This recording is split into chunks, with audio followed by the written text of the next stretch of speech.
ॐ नमो भगवते वासुदेवाय।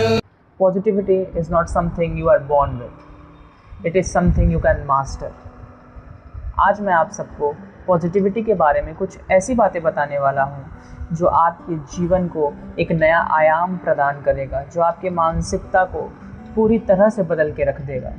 तो चलिए बात करते हैं आज के topic, the art of being positive in every situation. Positivity, ये वर्ड सुनते ही हमारे ब्रेन में जो एक इमेज तैयार होता है वो ये है कि बुरे चीज़ों से दूर रहना ही पॉजिटिविटी है। यही डेफिनेशन हमें बचपन से बताया गया है कि बुरे लोगों से दूर रहो, बुरी चीज़ों से दूर रहो। गांधी जी के 3 बंदर, न बुरा देखो, न बुरा बोलो, न बुरा सुनो। इस चीज़ को फॉलो करके ही हम पॉजिटिव रह सकते हैं। नहीं, पॉजिटिविटी ये बिल्कुल भी नहीं है। Positivity is something which guides us, which creates a complete full bag of perspective, which gives us the bag full of thoughts by using which we can improve our life. That is called positivity.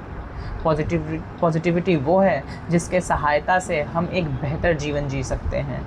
एक ऐसा आभास जो हर समय हमें अपने जीवन को बेहतर करने के लिए प्रेरित करे, वही पॉजिटिविटी है। और वो पॉजिटिविटी कोई एक वीडियो देख करके, कोई एक गाना सुन करके नहीं आने वाला। वो पॉजिटिविटी आता है तो हमारे हृदय से आता है, वो पॉजिटिविटी आता है तो नेचर से आता है। कभी आप जीवन में पॉजिटिव रहने का, या यूँ कह लीजिए जीवन को प्रगतिशील बनाने का जो सबसे आसान तरीका है, वो बस सिंपल है, बहुत ही सिंपल है।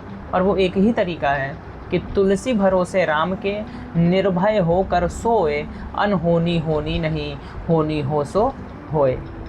हमारा जो कर्तव्य है, जो हमारा कर्म है, वो हम पूरे मन से करें, पूरे 100% अपना उस कर्तव्य को पालन करने के लिए 100% अपना एनर्जी लगाएं, और बाकी सब चीज़ ईश्वर के ऊपर छोड़ दें, अल्लाह के ऊपर छोड़ दें। जो जिस भी गॉड को आप मानते हैं उनके ऊपर छोड़ दीजिए। जब हम एक बैगेज जो क्रिएट करके रखते हैं अपने सर पे कि we are doing this thing, if it not pays back, फिर क्या होगा? होता है ना, we are putting efforts, continuous efforts, किसी चीज़ के पीछे बस लगे पड़े हैं, बिना कुछ समझे पागलों की तरह मेहनत कर रहे हैं, सुबह शाम रात दिन दोपहर दिन भर उस चीज़ के पीछे पड़े हैं। But at the end of the day अगर वो उसका जो रिज़ल्ट है वो हमारे मुताबिक नहीं आता, हम पूरे शैटर्ड हो जाते हैं, हमारी एनर्जी पूरी गिर जाती है, डाउन हो जाती है।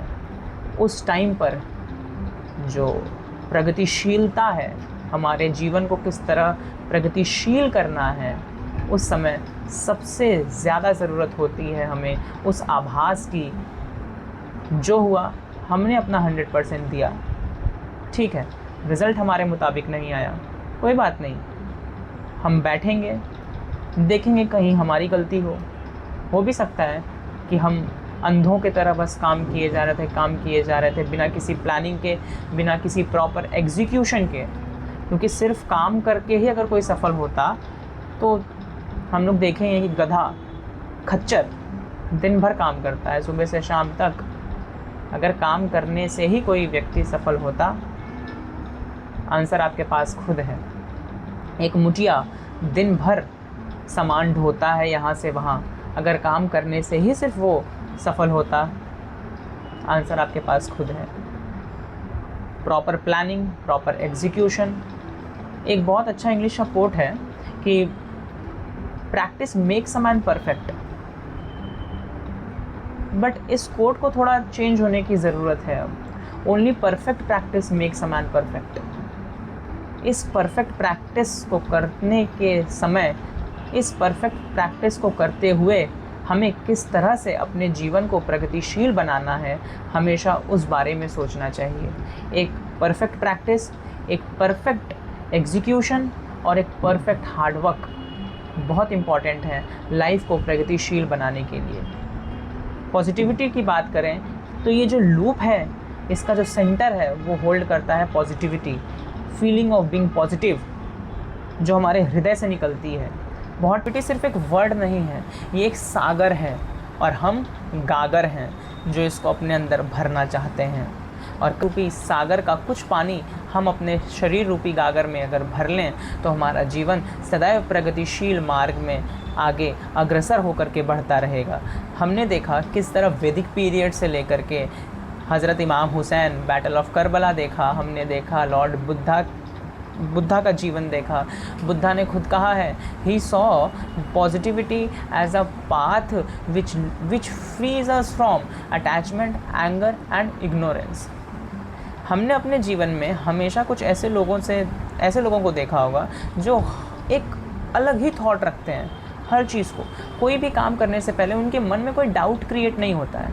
वो डाउट क्यों क्रिएट नहीं होता है? वो डाउट ना क्रिएट होने का जो रीज़न है वो है पॉजिटिविटी। उनके हृदय में एक आग, एक दीपक जल रहा है जिसकी लौ इतनी तेज़ है, जिसका घृत इतना ज़्यादा है कि आज तक कोई भी तूफ़ान, कोई भी आंधी, कोई भी परिस्थिति आज तक ऐसी नहीं आई जो उस लौ को कम कर सके, उस घृत को कमा सके, उनके दिए को बुझा सके, उस पॉजिटिविटी रूपी दिए को बुझा सके, उसकी लौ को कमा सके। आज तक कोई भी आंधी, कोई भी परिस्थिति ऐसी नहीं आई है जो उस व्यक्ति को हिला सके। उसका रीज़न है उसके हृदय में वो आग, वो पॉजिटिविटी की मशाल जो जल चुकी है। वो पॉजिटिविटी की मशाल कैसे जलती है? वो पॉजिटिविटी की मशाल जलती है जब हम अपना 100% देते हैं किसी भी चीज़ में, बिना सोचे समझे कि रिज़ल्ट क्या होगा। पॉजिटिविटी की मशाल इस तरह जलती है हमारे हृदय में जब हम अपना सब कुछ न्योछावर कर देते हैं किसी एक चीज़ को पाने के लिए। वो चीज़ मिल जाए तो पॉजिटिविटी का लेवल नेक्स्ट हो जाता है। वो चीज़ ना मिले उस टाइम पॉजिटिव रहना बहुत मुश्किल है। और जो व्यक्ति उस टाइम पॉजिटिव रह गया, जो उस टाइम खुद को संभाल लिया, वो जीवन में कुछ भी कॉन्क्योर कर सकता है, वो जीवन में कुछ भी अचीव कर सकता है, क्योंकि उसने एक ऐसा स्रोत, एक ऐसा फॉर्मूला डिकोड कर लिया है जिसके ऊपर पूरा मानव समाज टिका हुआ है।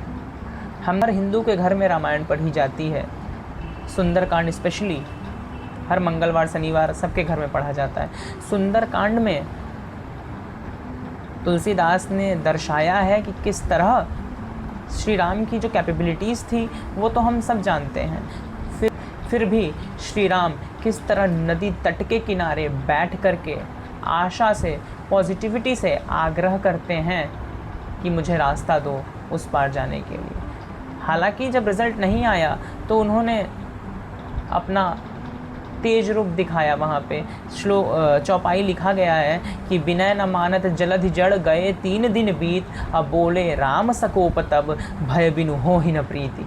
हमने देखा किस तरह करबला के मैदान में हज़रत इमाम हुसैन ने निष्ठा, कर्तव्य और सच्चाई का साथ देते हुए अपनी जान दे दी, किंतु ये सर झुका नहीं, यजीद का बैयत कबूल हुआ नहीं। उस इंसिडेंट के बाद लाखों करोड़ों लोगों के अंदर पॉजिटिविटी आई और आज हम सब हज़रत इमाम हुसैन को याद करते हैं। फ़क्र होता है हमें उनके ऊपर आज। तो आइए आज हम सब मिल करके एक प्रण लेते हैं कि आज के बाद हमारे जीवन में कैसी भी विषम परिस्थितियां क्यों ना आ जाए, हम सदैव अपने हृदय में वो जो लौ जला है, वो हृदय में जो एक चिंगारी है, वो एक आशा की किरण है, उस आशा के किरण को इतना प्रज्वलित करेंगे कि आने वाली कोई भी कठिन से कठिन परिस्थिति हमारे जीवन को हिला न सके और हम सदैव अपने जीवन को एक प्रगतिशील मार्ग पर ले जा सकें।